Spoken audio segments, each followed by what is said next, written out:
नमस्कार, दी viral news में आप सभी दोस्तों का एक बार फिर से बहुत बहुत स्वागत है। जी हाँ, इस वक्त की सबसे बड़ी खबर निकल के आ रही है। इजराइल ने कहा है कि हमास युद्ध खत्म होने के बाद भी मलबों के ढेर से बिखर चुके हैं सपने।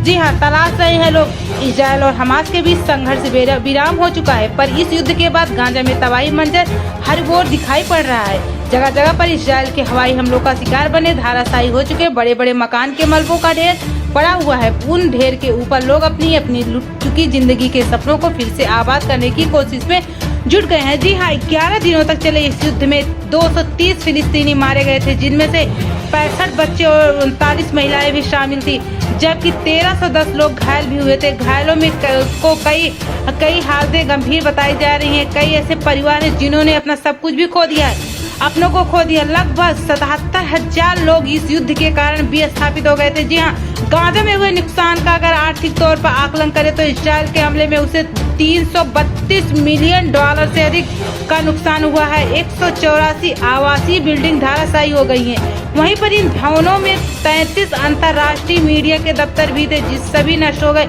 सिर्फ इससे ही नहीं, $92 मिलियन को भी नुकसान हुआ है।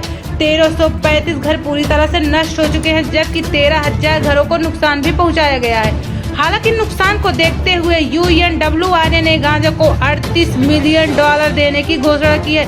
जी हाँ, इंडियन एक्सप्रेस के अनुसार गाजा में लोग अभी भी सहमे हुए हैं। गाजा के आसमान पर 10 दिनों बाद कोई शो नहीं है। गाजा के एक स्थानीय व्यक्ति के मुताबिक जिस मलबे के ढेर के पास वह खड़ा था, वह कभी एक सेंचुरी करता था, पर अब सब कुछ तहस नहस हो चुका है। अबू लौफ ने कहा है कि गाजा में संचालित इस्लामिक आतंकी समूह और इस्राइल के कारण यहाँ कोई सुरक्षित भी नहीं है, क्योंकि उन्हें डर है कि इजराइल कभी भी पलटवार कर सकता है। हालांकि अधिकारियों ने गाजा के आसपास की सड़कों को फिर से खोल दिया, जो संघर्ष के दौरान बंद कर दिया गया था।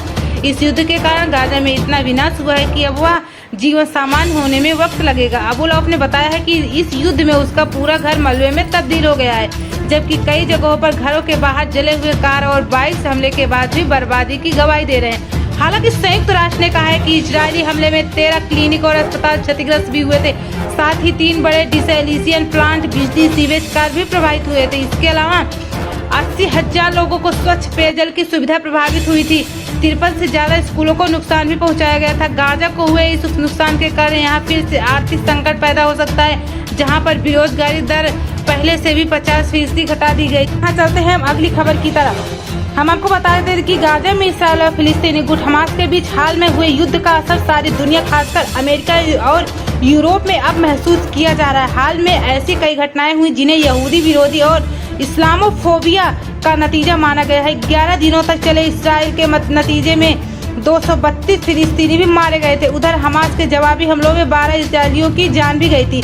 इस बीच अमेरिका और यूरोप में एंटीसेमिटिज्म और इस्लामोफोबिया से प्रेरित उत्पीड़न की कई घटनाएं भी सामने आई थी। अमेरिकी शहर लॉस एंजिल्स ने भी फिलिस्तीनी झंडों के साथ कार जुलूस निकाल भी रहे थे। लोगों ने एक रेस्तरां में बैठे यहूदियों पर हमला भी कर दिया था। अखबार लॉस एंजिल्स टाइम के मुताबिक वे यहूदियों को मार डालो और फिलिस्तीन को आजाद करो जैसे नारे भी लगा रहे थे। इसके पहले इसी शहर में फिलिस्तीनी झंडा लगी एक कार में सवार लोगों ने पैदल चले रहे एक यहूदी को दौड़कर पीटा था। पुलिस इन दोनों घटनाओं को हिट क्राइम मानकर उसकी जांच भी कर रही है। न्यूयॉर्क और शिकागो में भी यहूदी ऐसे हमलों का निशाना बना रहे हैं। वहां भी हिट क्राइम के तहत इन शिकायतों को भी दर्ज किया गया। हालांकि वाशिंगटन पोस्ट और दूसरे अखबारों में छपी एक रिपोर्ट की माने तो लंदन में फिलिस्तीनी झंडा लगी कारों के एक काफिले में शामिल लोगों ने यहूदियों के लिए अपमानजनक नारे लगाए थे। उधर जर्मनी में यहूदियों के पूजा स्थल सिनेगाग पर पत्थर भी फेंके गए थे।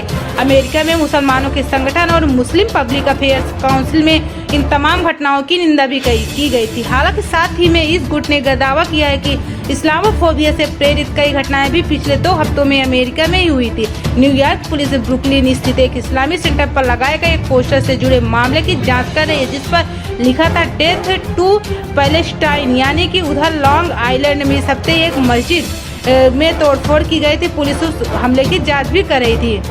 कैलिफोर्निया स्टेट यूनिवर्सिटी से जुड़े centre for the study of hate and extremism में एक अनुसंधान के मुताबिक पहले भी जब इजराइल और फिलिस्तीनी में युद्ध हुआ था तब एंटीसेमिटिज्म और इस्लामोफोबिया में इजाफा हुआ था। इस बार भी ये बात सामने आ रही है।